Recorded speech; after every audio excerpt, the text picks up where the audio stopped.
episode of the California Underground. I'm your host, Phil, and as always with me is my trusted co-host, the best and fastest researcher in the West, Camille.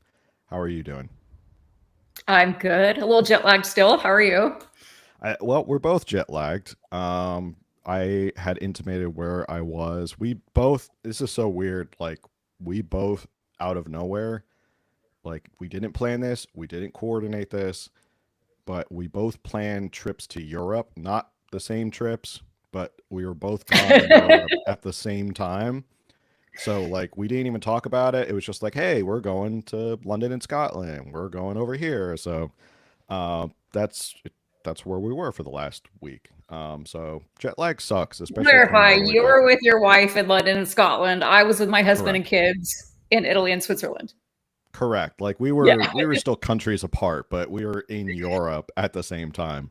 right. Um, it just worked out that way. I don't know. We did not plan it that way. Jet lag sucks, especially coming back from Europe to California. It's like 8 hour difference, I think, and then I was like nine. Well, then the time changed, actually. I was 9 hours ahead and then California sprung forward.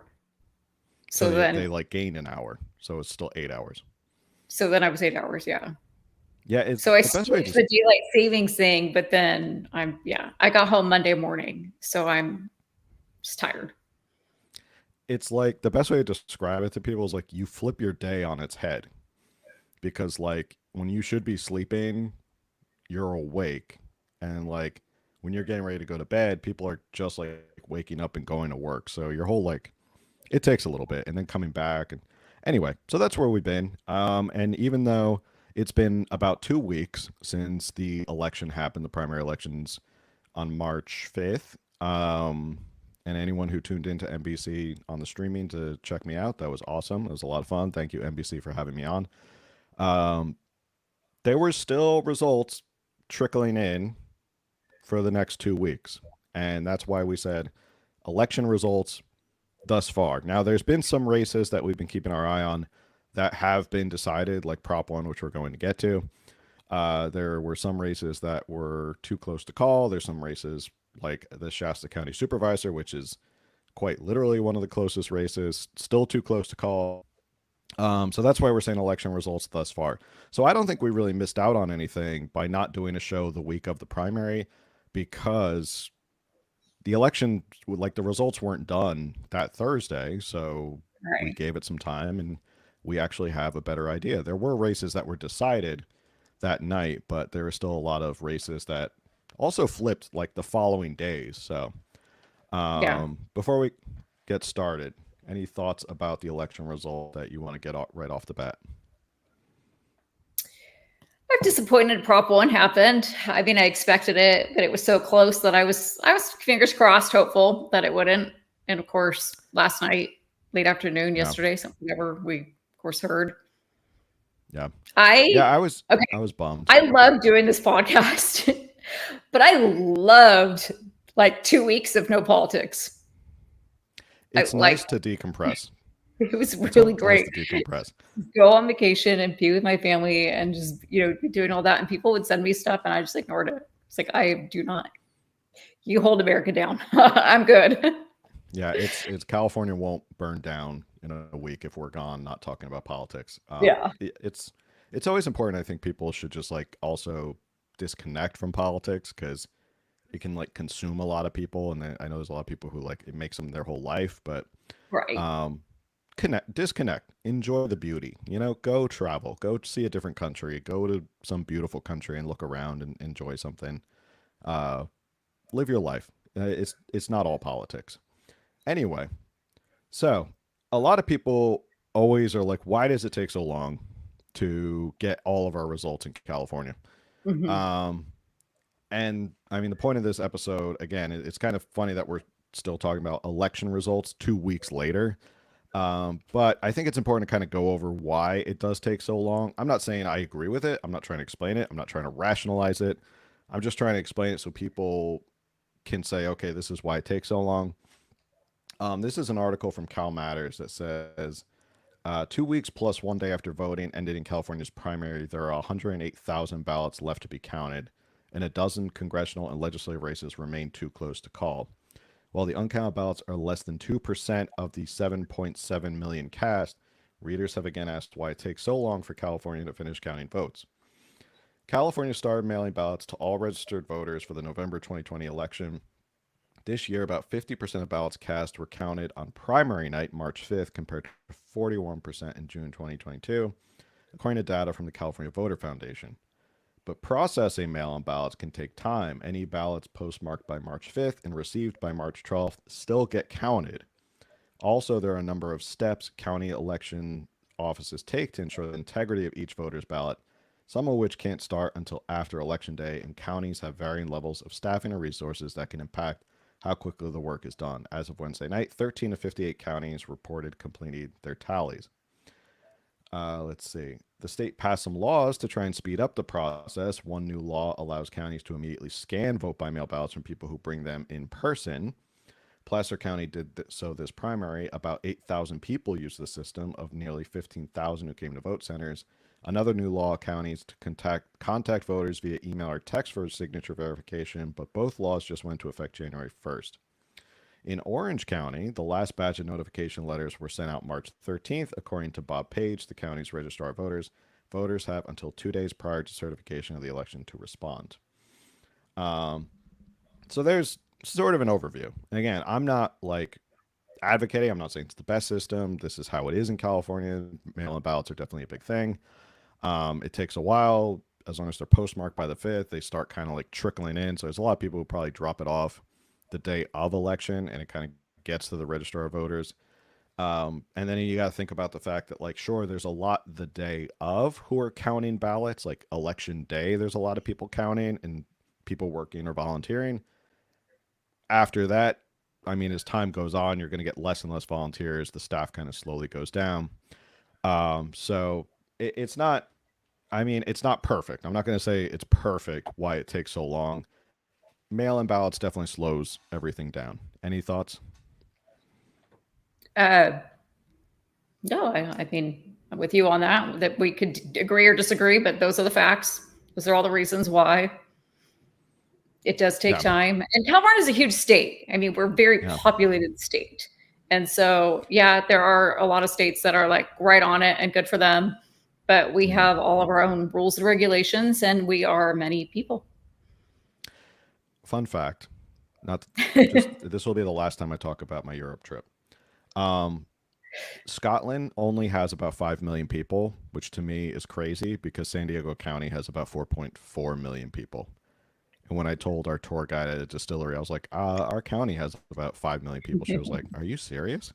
Our whole country has 5.5 million people. Um, but to go to your point that it's a large state, there's a lot of people, although 7.7 million ballots cast seems like low when there's what 48 million people in California. It's a primary. It's not abnormal to have low voter turnout. Yeah, A lot of people don't even really care. A lot of people don't even know. I don't think a lot of people are educated on like what the point of a primary is. So then when right. we get to the general, they're like, "Oh God, why do we only get a choice between two Democrats? Or who are these horrible people? Why do we never get good choices?" It's like, well, if you were paying attention back in March, you might have had a say and you could have helped. But by the general in November, it's a little too late for that.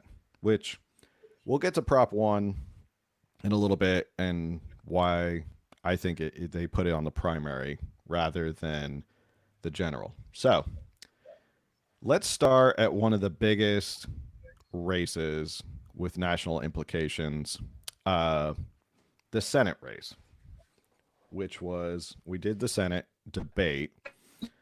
We did a whole episode on it about how unimpressive they are, and shocker to no one, two unimpressive people made it to the top two of vote getters. Adam Schiff versus Steve Garvey. Um, Now, it's no surprise. Adam Schiff had a lot of money behind him. He played the whole I'm going to boost Steve Garvey's profile to let people know there's a Republican running, attach him to Trump, get people who are Trump voters to back behind Steve Garvey. And guess what? Now it's Schiff versus Garvey. So congratulations, Senator Schiff. And in the jungle primary here in California, that's sort of a game that is played fair or not, that's sort of how politicians play it. They'll actually boost their opponent so that they know, well, I'm in a blue state. I'm running to be senator. If I can get a Republican on the ballot, and it's me as a Democrat, I might as well start measuring the window drapings in my office because I'm going to be the next senator. Um, were you surprised by the outcome of Schiff? I almost called him Stiff. Schiff versus Garvey. I actually was a little bit surprised. Not Schiff. I expect Schiff to win the general, but Garvey didn't. I even with all the money that Schiff was spending on propping him up as the Trump supporter, I was surprised Garvey made it this far. Well, I shouldn't say this far, but Schiff got 31.6% of the votes. Garvey got 31.5% of the votes. I was not expecting it to be so close. I Yep. thought Katie Porter and Garvey would be a heck of a lot closer. I forget what she got, but it was very low. It was. Hold on, I can tell you. Um, I think I have it up. she only got 15.3% of the vote. Okay. Yeah, I thought it was That's a about long way off. She didn't even come close to way off. sniffing the top two. Yeah. Right. Eric Early only got 3.3% of the vote. Um, I don't like how this is organized, that it's not organized by Barbara region. Lee, 9.8. I know I want it to be. Are you looking at the SOS Yeah, I'm website? looking It's at the all SOS. Yeah. So I'm looking at it's weird how it's um kind of set up. You have to kind of go search for yeah, so people. Barbara Lee got 9.8%. Um, So those two yeah, go combined ahead. didn't even get that much. Yeah, and that's definitely, I think, a big part of what Adam Schiff was planning to do. Anybody who'd been watching TV in the past couple of weeks leading up to the election definitely saw the Steve Garvey is too conservative for California ad played Right. a bajillion times. Um, and that's a tactic to get people to who are Republicans go, wait a second, I don't think building a border wall is too conservative.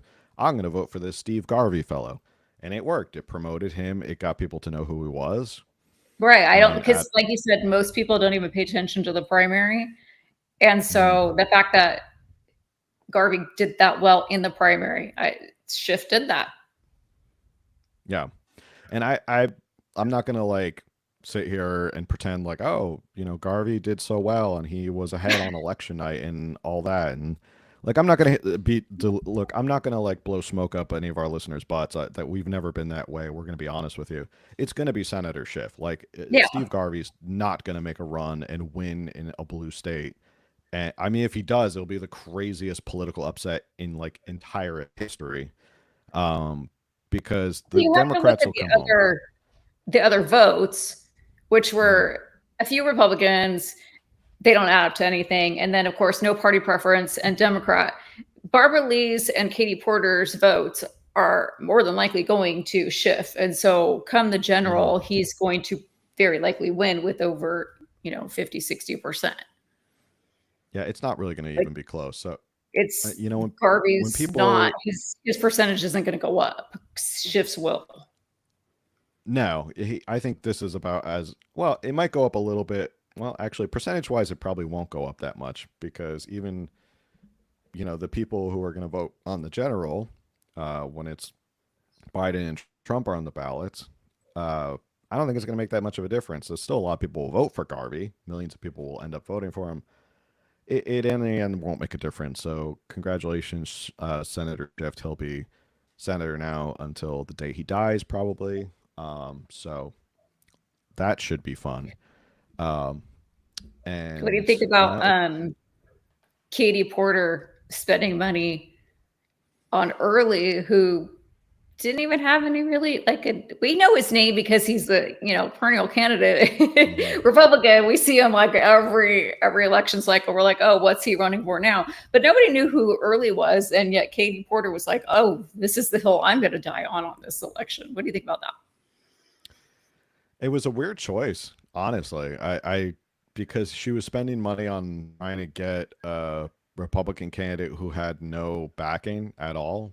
Like he wasn't like Eric Early just throws his hat in the ring on everything. He's run for Senate. He ran for attorney general, didn't he? He ran for attorney general. I Like he's believe run so. for, I mean, Congress. He's run for everything. He's one of those Republicans who just kind of like makes the rounds. I wouldn't be surprised if that's Steve Garvey's future is like after he runs for Senate and does better than what people expected. He might run in a more favorable district, like a more favorable congressional district, and win. So who knows? I don't think he'll ever go back down to like state legislature. That's probably beneath him, or I'm not saying beneath him in terms of like the assembly is bad. I'm saying he's got that celebrity mindset if he wants to be on the big stage. Uh, but yeah, I think it was a weird strategy by her. Um, I don't know if you saw the news. Katie Porter came out and sounded a lot like Donald Trump after she lost. She came out Yeah, after I it. saw the news. She says that the California Senate primary was rigged. Um, and of course, everyone pounced on her and said, "Why would you have said rigged? Because that sounds like something that Donald Trump would say about an election." And then recently, she came out and said, "Obviously, I wish I'd chosen a different word," said Porter Tuesday on an episode of Pod Save America. At no time and no way would I ever suggest that there's anything other than a careful, thoughtful, amazing election system that she actually should be the model for a lot in the country, in my opinion. So she had to walk it back a little.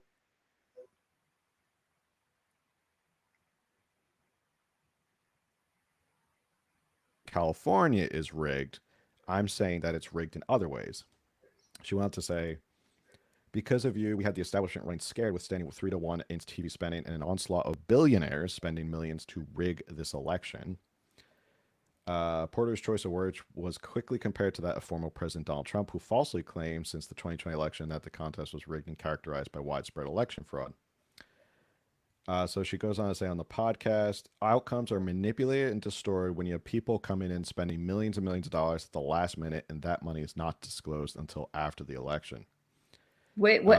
That I term, didn't go understand ahead. that comment. How does that, if it's not exposed until after the election, what does that have to do with the outcome? How does that make it rigged? I didn't see the correlation between the two.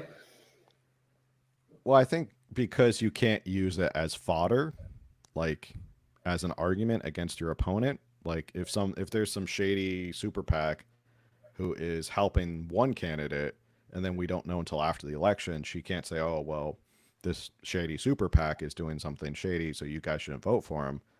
But regardless, I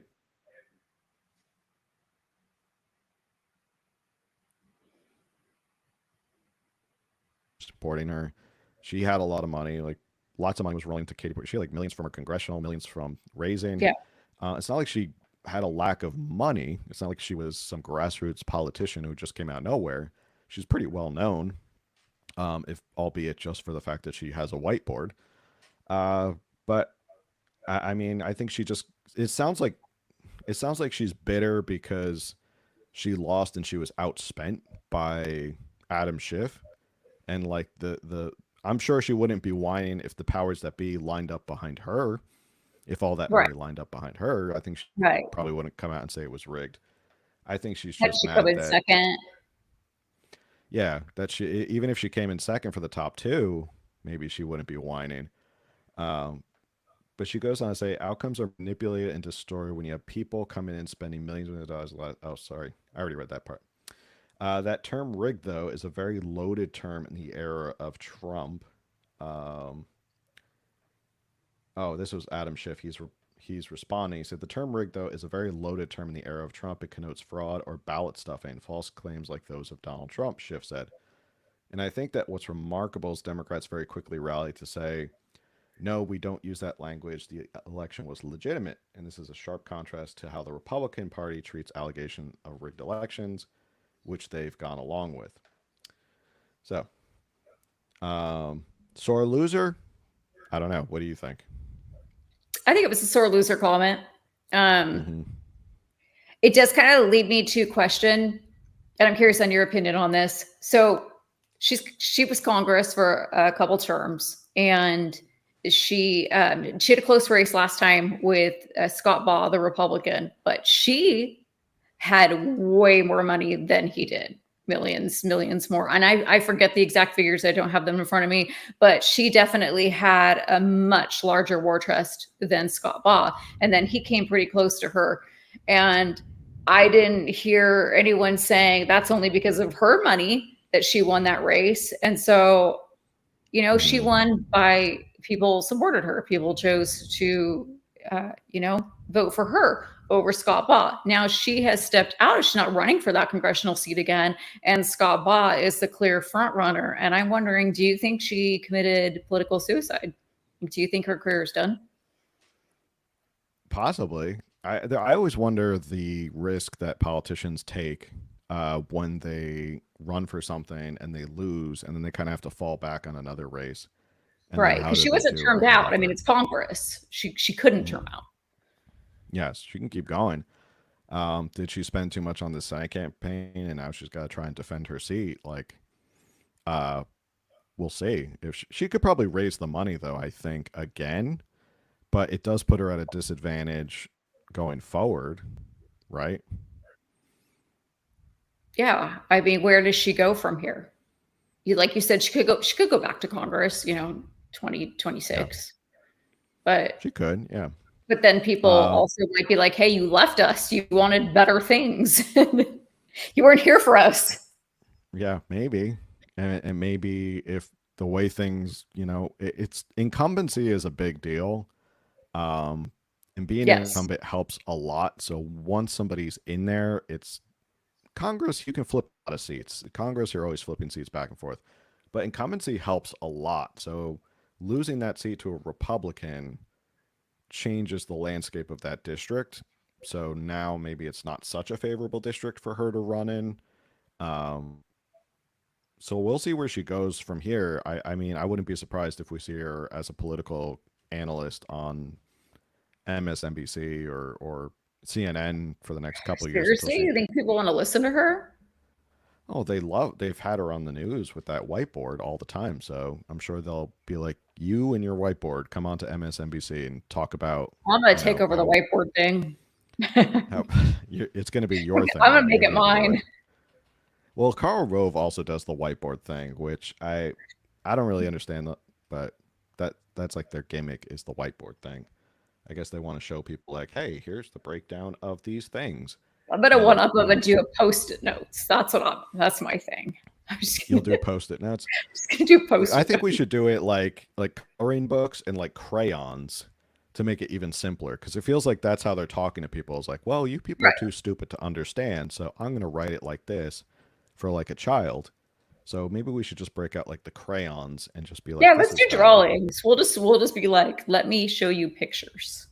Well, Yeah, they'll be terrible pictures, but it'll be, it'll be you like, know, okay, so imagine this Pictionary. cat. This cat lives on your land. How do you treat him? Oh my This cat gosh. wants to pass a law in Sacramento. What does he do? He takes money and gives it to politicians and lobbies. Anyway, okay, Anyway, so Schiff versus Garvey in November. Do you want to move on to a mayoral race? sure. Okay. This is a race that obviously I had personal interest in. It was here in Um, San Diego. It was Todd Gloria, who is not popular at all. I think when I last looked at his polls, he was like 30% approval rating. But somehow, some way, he got 49% of the vote in this primary. Um, what is the population of San Diego City? I think it's 2 million. So San Diego City's Really? weird because it Mhm. goes like there's the city, there's La Jolla. It also goes down to Otay Mesa and San Ysidro. And like Chula Vista is like this weird thing like right in the middle. So it kind of spreads out and it Like a goes up towards donut. Mira Mesa. Sort yeah, like a donut or arches. It's weird how San Diego City is spread out everywhere. So yeah, it spreads a lot of area. San Diego. I think it's like maybe it's 1.5 or 2 million. If anyone in the chat wants to say like what fact check me on it live, I think it's around that amount. But um, so I was definitely interested in this because there are a couple reasons. I'll start with my own personal reasons. Todd Gloria has not been great for the city of San Diego. I'll tell you a story. When Kevin Faulconer was in office, we have this app. It's called the Get It Done app. You go into the Get It Done app. You can take a picture of something in the city and go, hey, there's graffiti here. Can you fix it? They'll be like, great. Send out city workers. They'll fix it, let you know, take a picture of it. I've used it a couple times. I'll be like, hey, there's trash on the side of the road. A day or two later, somebody comes by, picks up the trash, says, hey, all good, picked up the trash. Ever since Todd Gloria has taken over, now this is just anecdotal, this is just my own story, nothing really gets done. You can look at the Get It Done app. There's about 1,000 requests that have not been completed by the city. We have a trash can that's outside of where we live right now. For some reason, it's full of garbage. No one's come to pick it up. People in our neighborhood decide we're going to keep throwing more garbage on top of it because it's a garbage can, even though it's literally falling all over. Like it's literally, there's like garbage bags on top of like fast food and Chick-fil-A, and it's like piling up. It's like a Jenga game. So I finally took a picture of it, put it in the Get It Done app. I said, hey, there's this garbage. It's starting to get flies. It's gross. It's starting to smell. Can you please come and get it? The message I got back from this Get It Done app was, we're sorry to inform you that this is not something that the city handles. Therefore, it's been sent out to the company that does handle it. That was the end of the message. The city just shrugged its shoulders and went, yep, sorry, we don't handle this stuff. Sorry that there's garbage all over the streets. That's anecdotal. I think the city has gotten worse. I think it's gotten dirtier. I don't think the streets have been fixed. He's been horrible. With that said, there was a lady running in this race by the name of Genevieve L. Jones Wright. A little history about Genevieve L. Jones Wright. She ran for public defender 4 years ago, I feel like. Was it 4 years ago? Or no, I'm sorry. She was running for district attorney. She was a public defender. She was running for district attorney against Summer Stevens. Thank God Summer Stevens won.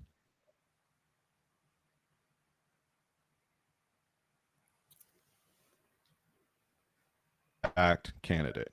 And I know that sounds conspiratorial. She is absolutely backed by Soros. You can look at it. She's got plenty of money backed by Soros and his nonprofit. She is soft on crime. She's all about social justice. She's all about DEI. She's all about that stuff. So we had this horrible, horrible situation where it was Todd Gloria, who's ineffective and does nothing, versus a George Soros plant. And you're sitting here in San Diego going, what the heck do I do? Well, I'll tell you. Thankfully, the results were, and I say this kind of tongue in cheek, thankfully, Todd Gloria made it to the top spot with 49.99%. And the second guy is a guy by the name of Larry Turner. He made it with 23% of the vote as an independent. Genevieve L. Jones Wright did not come close. It was like 15.9%. So she wasn't even close to the top two. She didn't even sniff the top two. So at least I'm like, phew, at least the Soros plant isn't going to make it in. Yeah, Todd Gloria is horrible, but he's not Soros. But now we have a choice between Todd Gloria and Larry Turner. We had done research about Larry Turner, and we didn't, they approached us about having Larry Turner on, and Camille, being the incredible researcher that she is, and this is just, fair warning to anybody who requests to be on the show, you will be looked into, you will be researched, we're going to look into you. Camille found immediately what? So I have to be careful with what I say because there was already a lawsuit that was dismissed. Right. Allegedly, Larry Turner did not or does not live in the city of San Diego. Mm-hmm. I know this to be fact. Right. How do you know this to be fact? So this was what, last September, October, when we... it was several months ago. Yeah. And we were quiet about it because one, I guess we just didn't really think there was a point. Um, but what happened was, I don't even know why. Okay, can I say, like, how much can I say? You can say Because I don't whatever want to, you like. want. I Okay, mean, so his campaign manager had approached us, and for some reason, I looked into his campaign manager, and I didn't have any reason to, but when I'm like researching a candidate, I really want a full picture, and it's nothing nefarious. It's just like I try to just get a whole picture of who are they, where do they live, their family, who's working with them, what's going on here. So I looked into his campaign manager. Nothing there. I don't have like anything shady to say about his campaign manager, but I I don't stalk people, but I do tend to find their addresses easily without like giving much effort, and it's just sort of like, okay, this is where they live, no big deal. Well, anyway, I happened to find the campaign manager's address, his personal residence. Okay, and I mhm. won't put that out there. But then through trying to find out more about Larry Turner, I found out that he was using his campaign manager's address, that the residence that his campaign manager owned. And we knew that they had met and then learned that they were both interested in politics. And I thought, oh, well, maybe he's his landlord. Um, and that, and nothing wrong there. Like maybe that's how they met. He's his landlord. They got to talking politics, whatever. Cool. But as I went on and on through my research, I discovered that wasn't the case. And what I did was I looked at FEC filings, and Larry Turner had donated to a campaign. I forget whose campaign, but he had an El Cajon address. And this was in June of 2023. And I have access to all California voters' voting data. I mean, I can't tell you who they voted for, but I know their party there, and when they change, and if they make any sort of change, if they update their address or their party preference or whatever, any change, it's noted on there. So I have access to see all this. Well, the last change that Larry Turner made on his voter registration was then in July, like just a couple weeks after this donation.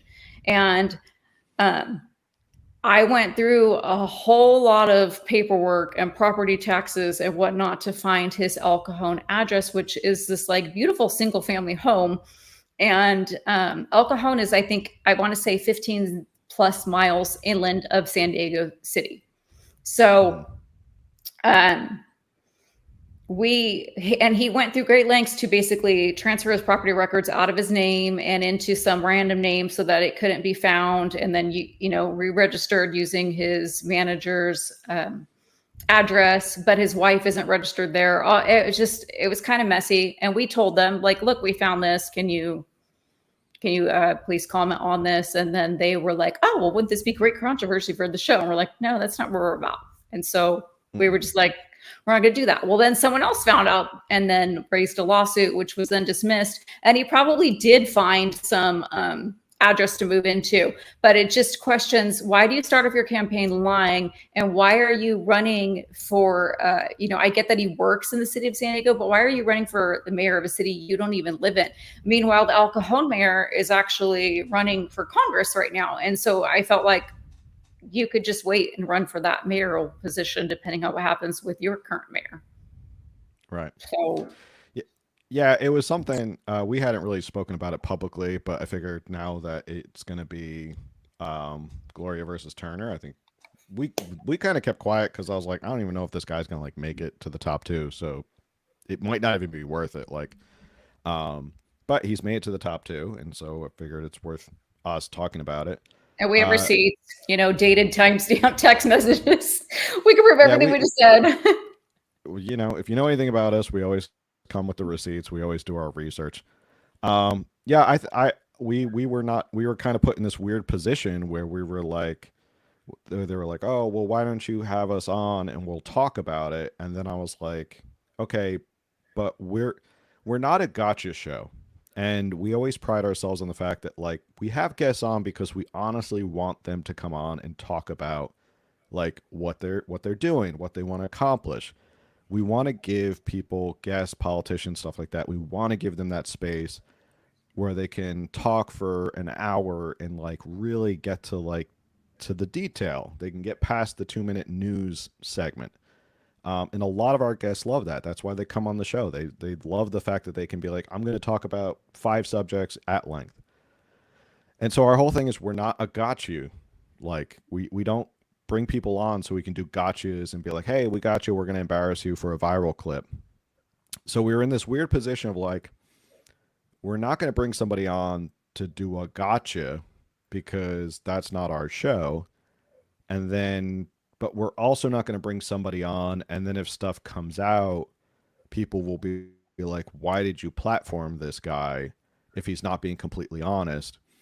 No, and us knowing that that's what's going on behind the scenes. So that's why we were like, nah, sorry, it's not going to work out for you. Um, and we had talked about it and we went back and forth, like, should we have on, should we not? And I was like, no, we're not going to have this guy on. And I have the same concerns as well. Like, why is a guy who's up until recently, he supposedly lives in Ocean Beach now. Why is a guy running for San Diego City mayor when he lived in El Cajon for a long time? And why doesn't he just run for El Cajon? And I respect that he's worked as a police officer in San Diego, but there's a big difference, I feel like, between working as a police officer in San Diego and living day to day in San Diego. Like, do you see the little issues that I see? Do you notice the garbage can sitting out on the street for 4 weeks? Like, that's stuff that, like, I don't know. Like, are you really embedded into the city to understand what's going on? So with that said, we don't have any plans on having Larry Turner on or Todd Gloria for that matter. So this is the best case scenario for me personally in this race because I'm like, cool. Like I don't now that Genevieve L. Jones writes, she was the one I was really scared of taking over the city. I'd be like, we'd become LA overnight if she won as mayor. I mean, even worse than San Francisco. I think she's even farther left than London Breed, who London Breed has actually moved towards the middle, and we're going to talk about that. So as soon as she lost and there's Larry Turner versus Todd Gloria, I was like, okay, great. I don't have to worry about it anymore. It's either this unknown guy that we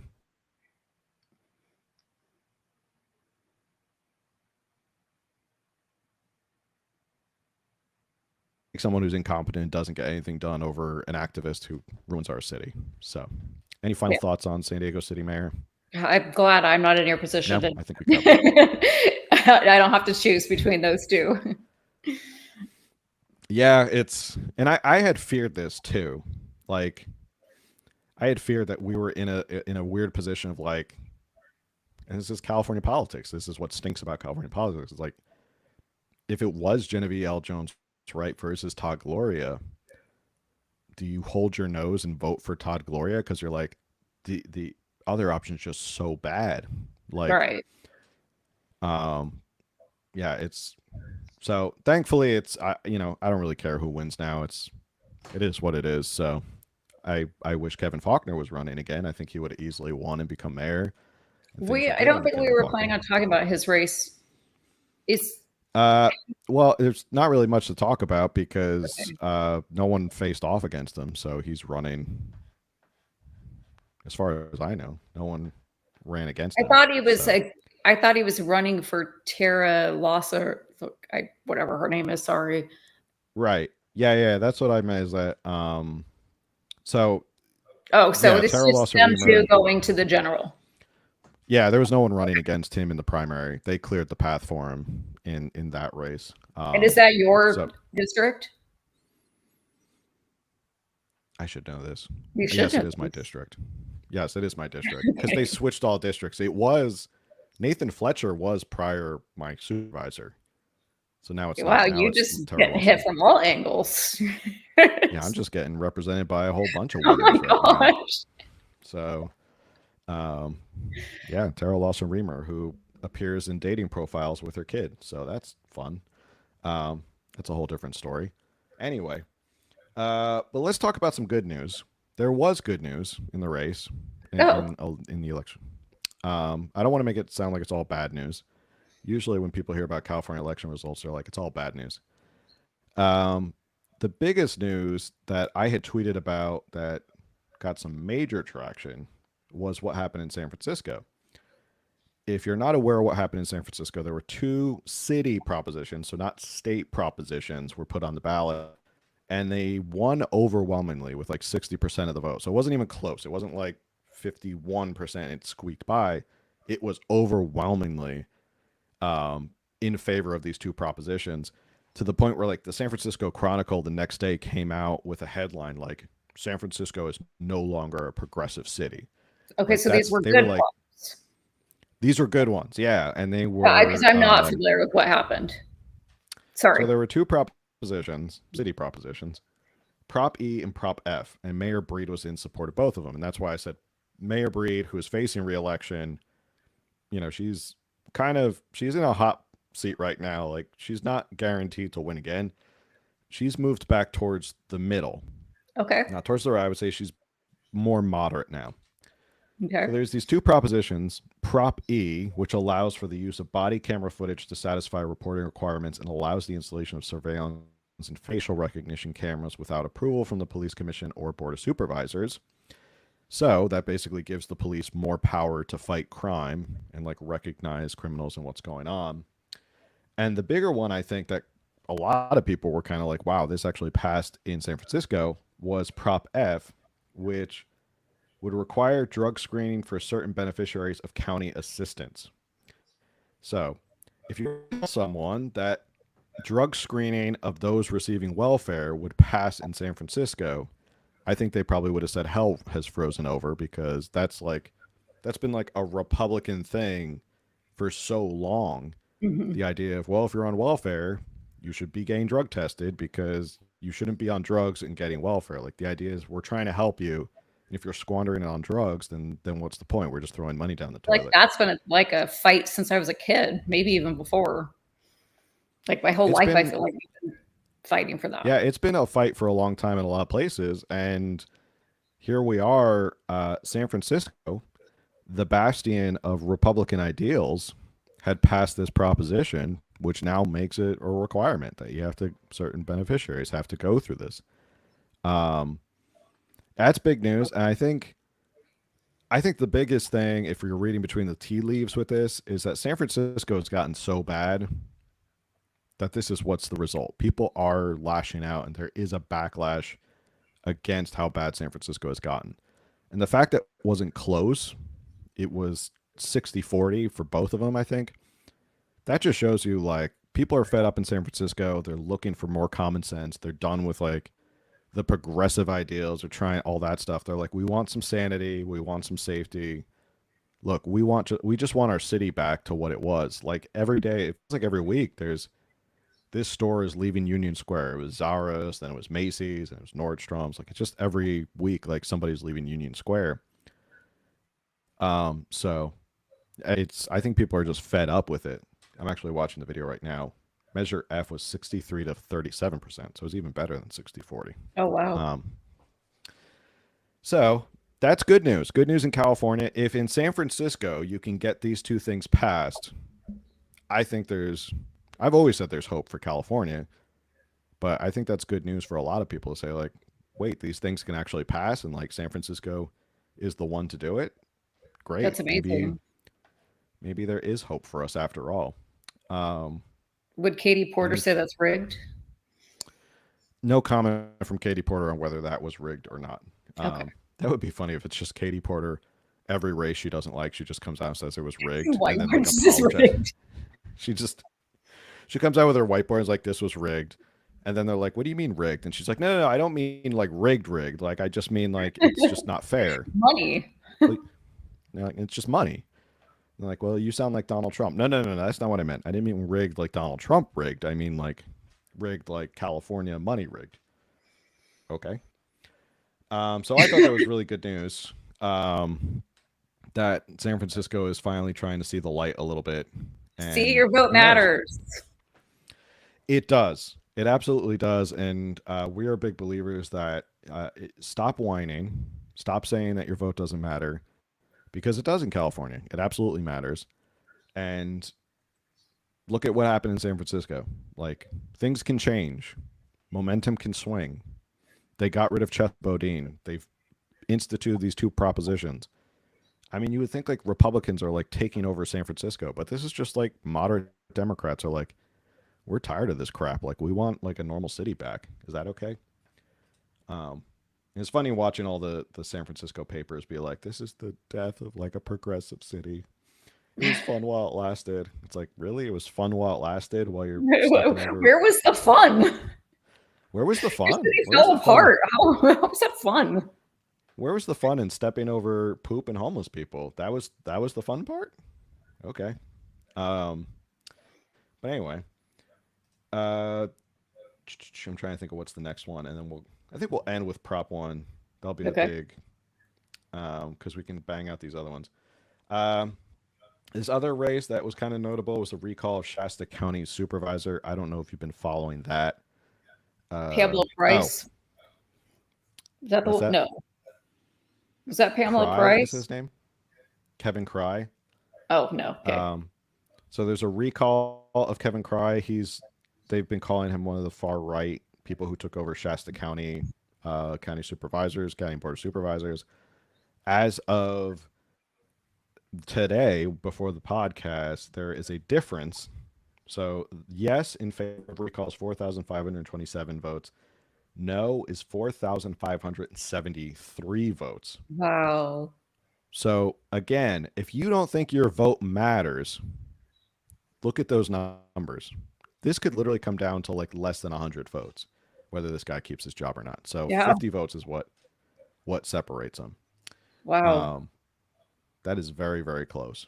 Which I want to speak on that for a second because I admit that I could get like I vote, but I can get politically lazy as far as like talking to people or trying to activate people in my own community because right now it's safe, if you will, but we're always one election away from not being safe. My entire Mm-hmm. city council is Republican. My mayor is Republican. My assembly member is Republican. My county board of supervisors is Republican. Like, I'm in a like it's a safe district, if you will. But if we get lazy, we get comfortable with that and just be like, oh, everyone else will do the work. Everyone else will keep voting. Everyone else will keep it red or at least moderate. You know, then no, that's where we're going to lose it. And so don't get comfortable. If you live in a really Conversely, safe district, don't get comfortable. don't get comfortable. And conversely, if you're in a place that seems like it'll never change, you might be only one election away from changing momentum, Yeah. as we just saw at San Francisco. If you're I mean, you might be sitting in the middle of San Francisco going, "Oh, things will never get better. The city sucks. Like it's full of uber progressive socialists." Changed overnight. All of a sudden, there's going to be a whole bunch of stuff that's going to change, and they're. I think it's just the beginning of what they're going to do in San Francisco. So, conversely, if you're depressed and you're like, "There's no changing it," like San Francisco changed, and if San Francisco can change, who knows what else can change in California? And Um, we always talk about like we don't think California is red, but we can make it purple. But it's yeah, not going to happen overnight. We just have to keep consistently chipping away at it. And this is proof. I don't know if this is turning purple, but it's clearly if San Francisco can change, there's hope for anybody. right. This is something we used to talk about in Coffee and California Politics was progress to purple. Like, would you take a California that's a battleground state, not a red state, but like a battleground state where it's purple and nobody knows which way it's going to go? I bet you most people would say I'd take purple over a deep blue state. Do you want to hear more about Democrats sounding like Donald Trump? Sure. In another recall election, uh, this is just signature gathering. This wasn't an actual election. DA Pamela Price is alleging recall signature fraud. She's the Alameda district attorney. There's a recall against her. They're basically saying we're going to Chesa Bodine you, just like we did to him. Her first response was racism. She said this has to do with racism and right wingers. Alameda County, the bastion of Donald Trump, MAGA Republicans.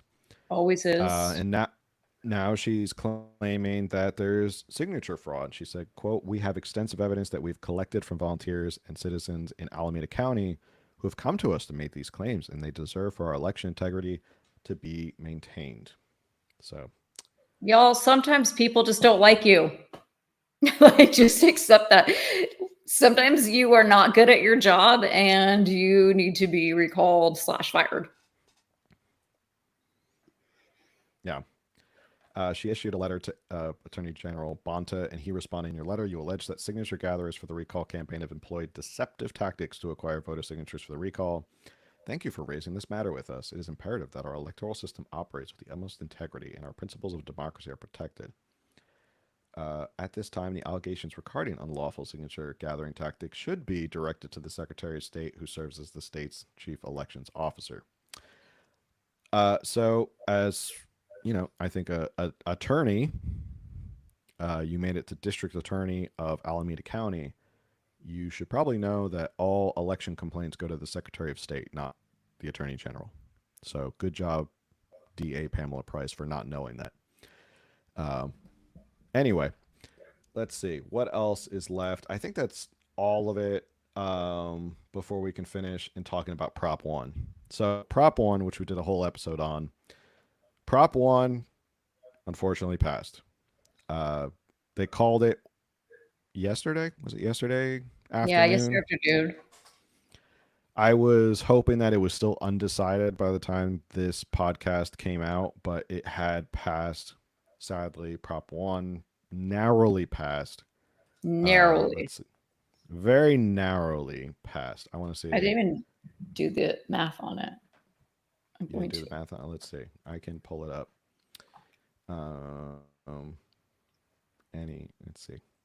Secretary of State. I feel like we should have had this ready to go. The last I checked, it It was shot a difference of ahead. just under 29,000 votes, which for a Yeah, state our size, that's not it's that much. close. Couple percentage point. So sadly, I mean, if you want to know more about what Prop One does, you can go back and listen to that episode that we did about Prop One. Um, I will say this: even though it won, I think it's still a vote of confidence on Gavin Newsom and how he's handling homelessness, because this was like his signature thing, to the Right. point where he had delayed his own State of the Speech or Yeah, is he even going State to of do that? this. I think he's There's going to now that it won, Oh, but he that means we're doing delayed an his State of the episode. State. I know where this We're is gonna have to going. watch it. We're gonna have to watch it. It's our job. It's our duty to our listeners and our followers that we have to watch this so that it's more bearable for them to watch it as well. I had an article about this. I have too many tabs open. Oh, let's see. It said this is from Cal Matters. While the ballot measure initially seemed a shoo-in, public support wavered in recent months. In part, that's because the state's ballooning deficit came into stark focus, with the Legislative Analysis Office projecting last month that it might be as big as 73 billion. Opponents of the ballot measure had also raised concerns that it could siphon money from the community health, mental health organizations, possibly causing them to close. Quote, it's still not a huge vote of confidence, said Thad Kauser, a UC San Diego professor of political science. He says Newsom failed to convince voters on just how effective other billion-dollar investments in helping unhoused people have been. Quote, to me, given the strong message, the money behind the message, the lack of organized opposition, I would have guessed at the beginning of this campaign it was headed for a 60-40 win. Nevertheless, it did squeak by and under the just approved ballot measure, counties are now required to invest 30% of money to receive the state's tax into housing programs. I would agree. I think if you had looked at the numbers and we talked about how the polls shifted, they shifted big, like leading up to the election. I think as more people started to learn about Prop 1, I think the polls shifted massively because at first it was like, yeah, it was like 63% in December. And then by like the end of February, it was down to like 53%. So it had like, It's our and that's why podcast. because of our podcast. We'll take It's all because of credit. our Thank you very much. podcast. It was People because of were our podcast. educated. Thank you very much. People rant. Thank you to everyone who spread the podcast. But no, seriously, I think more people learned about it. Like, that's why Gavin Newsom had to go on this like barnstorming campaign around the state to be like, no, we need to support Prop 1 because it was like a shoe in December. And then all of a sudden, 2 or 3 weeks before, they saw the polls showing that it could possibly lose. And up until about 2 days ago, people were like, it could lose, like it could actually lose. And then when there's, I forget what county came in and it dumped like a whole bunch of yes votes, like, and mathematically they were like, there's no way like the no side's going to win in any of the remaining counties. So, um, I think, and we talked at the beginning of this episode, I said there's a reason why they put Prop 1 in the primaries, and it is because of low turnout. I think it also caught people off guard. I think if Prop 1 had been introduced in January and was not voted on until November, I think it would have lost by like 10 percentage points, honestly, Okay. because I think it shifted so much as people started to learn about it that the more time it had, the more people learned about it. I think people would have, in droves, voted no on this because they're right. Like, why would you give the state $6.4 billion more when you've already spent about 18 to $20 billion since 2018, and there's been no improvement? It's actually gotten worse with homelessness, Yeah. and they're coming back and saying like, "Oh no, this time if you give us 6.4, we'll really make sure we fix homelessness." Sadly, I think the only people who are cheering after yesterday's news were probably nonprofit, almost nonprofits and construction unions, because And those are healthcare the facilities. ones who are they are gonna make bank for the next decade or so off of this money. Mhm. Um, so sadly, Prop 1 did pass. Will it make any difference? I'm gonna doubt it. I'm gonna say doubtful. Will Gavin Newsom spin it to be like, we passed this measure where it's gonna help homelessness? Of course. I also think it would have been a great black eye to him if this lost and he wants to run for president in 2028 and he couldn't use this to try and Yeah. fix homelessness. Because at this point, like, they're all in on the let's just hide homeless as much as possible. They got care court. They've changed the legal definition of what gravely disabled means, which now means substance abuse. They've got Prop 1 now. So they've got enough tools to make homelessness disappear. Oh, it's not gonna do the thing again, is it? I was It waiting for the didn't. balloons. I'm so tired. I would have lost it. Um, but yeah, I think it would have been a nice black eye on Gavin Newsom. I still think it is sort of a black eye that people just didn't believe in him. That even his charisma couldn't get enough people to support it. Well, What are your and thoughts? when you think of the no, there was only what, $1,000. Literally $1,000 was all they had for like vote no on Prop Yeah, 1, and it got this close. yeah, yeah. It was only $1,000, and people on social media and podcasts who were really kind of talking about what Prop 1 does, and it Just was us. kidding. Yeah, we're going to take all the credit that it was this Yes. close. Why not? Who knows? Maybe But we'll maybe do it better did. next time. Well, sorry. Yeah, if there's a prop, we'll do a episode way earlier. Maybe we shouldn't say take credit for the fact that it's so close. Maybe we should take the blame for the fact that it passed. We should be like, we should have informed people earlier. Oh yeah, we're humble like that. So yeah, sorry. There's a lot of subjects to cover in California. We just can't cover every single one. We try to do our best. Um, but any final thoughts on Prop 1 before we close out the episode? No, I mean, just as a reminder, this will raise your taxes eventually because it'll have to be paid back. And this does, unfortunately, take away a little bit of local government control and send it to Sacramento. So for those who, aren't familiar with what Prop 1 is, you can go listen to our episode. But that's what it does, and that's why we were hugely against it. Yeah. Um, so yeah, I try to defend our position on NBC. That was kind of fun when I was on NBC and faced off against James You did so Canyon. But good. You guys all have to go watch that. I was caught. I didn't know it was going to be like that style. Like he had fired at me. I didn't. I was like, oh, I didn't know we were doing this sort of combative panel. But okay. I even told him afterward. I told James. I was like, it was fun. We should. That was good. Um. So anyway, it was fun being on a in the middle of a newsroom in the middle of election cycle. So So this is where Phil they leaves might. us.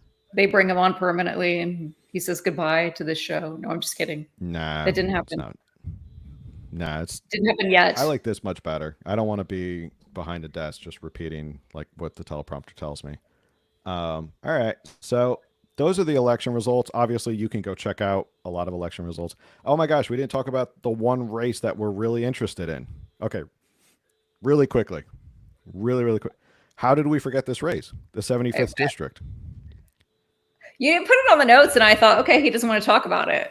I I I don't know why I didn't put it.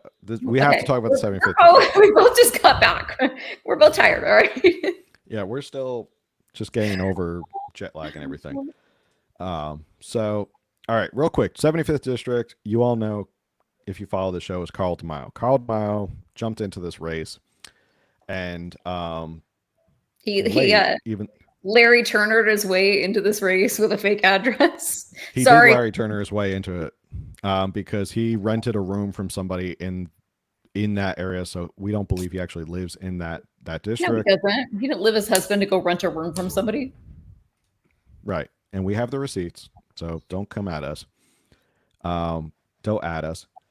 And so he jumped in pretty late. Andrew Hayes was already the endorsed Republican candidate, like the San Diego County GOP, California GOP. They all were behind him. Like everybody was behind him. Even Marie Waldron was behind him. She's the one who's termed out. So like everybody was behind Andrew Hayes. Carl DeMaio jumped in. My insiders are telling me that like now it's Andrew Hayes versus Carl DeMaio. It was scary there for a minute. I was very depressed on election night because it was Carl DeMaio jumped out to a huge lead, and Kevin Juza, who was the Democrat, was in second. Okay, this is not your district, correct? Just to clarify. This is not my district. Okay, this is not my district. You're allowed to care. I care generally in politics, but I mean, it's the assembly. Like it matters. It does. You know, if you want someone in the assembly doing a good job, not wasting it for their own self promotion. So night of election, I was very depressed that it was going to be him versus Kevin Juza, which means, again, he could start measuring the drapes in his office. But all of a sudden, a couple days later, and this is why elections take a while, Andrew Hayes surged into second place. He's held on to second place, so it looks like it's going to be Andrew Hayes versus Carl DeMaio. Interesting. Very, very interesting. I was watching the results, and I was like, I can't believe this Kevin Juza guy's holding on. Like, how many Democrat votes are actually out there for him to get in a very red district? And obviously not that much because he's kind of stuck at the same spot since election night. So now we have Carl.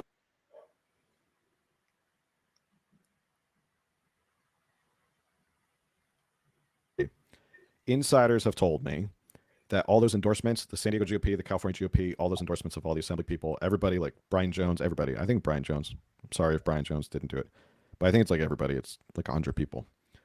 All those endorsements are likely going to stick. So now you're going to have basically the endorsed candidate, Andrew Hayes, versus Carl DeMaio. And it should be interesting who's going to win because Carl DeMaio is a notorious. He's very good at fundraising. Andrew Hayes has got to keep up with him a little bit. He's got all the endorsements, so we'll see what happens. I think this is my premonition. This is my prediction. I think if Carl DeMaio ends up losing this race, I think he is basically exit stage right in politics in San Diego. I think he's worn out his welcome. I think if he doesn't win this race, he'll be 1 for 5 in races. He's already off the radio. I think people will just tune him out, and I think he's lost all his influence. So that's why I'm particularly interested in this race because we're all rooting for Carl DeMaio to go down. Anyway. Yes. I mean, what? I can't believe we forgot that race. Wait, what? All right. So I think we covered all the races that I want to cover. Again, there's a lot. You can go check them out yourself. Go to the Secretary of State website. You can check out every single race that happened in California, even the federal races. There's a whole bunch. We didn't even get into like congressional races just because there's so many. And again, this is a California-based podcast. We focus on the local stuff. And that's basically it for tonight's episode since we're over by a little bit. Any final thoughts? No. Nope, you're just like, I'm just glad I made it through this Um, awake. yeah, San Diego, I'm so sorry you have to choose between Todd Gloria and Larry Turner. Um, Yeah. I'm so sorry that Carl DeMille might become an assembly member. Could not vote for Andrew Hayes if you lived in the 75th district. If you have a real Mm, address and stuff, don't go rent a room. yeah. Don't engage in any false voting. Um, that's not good.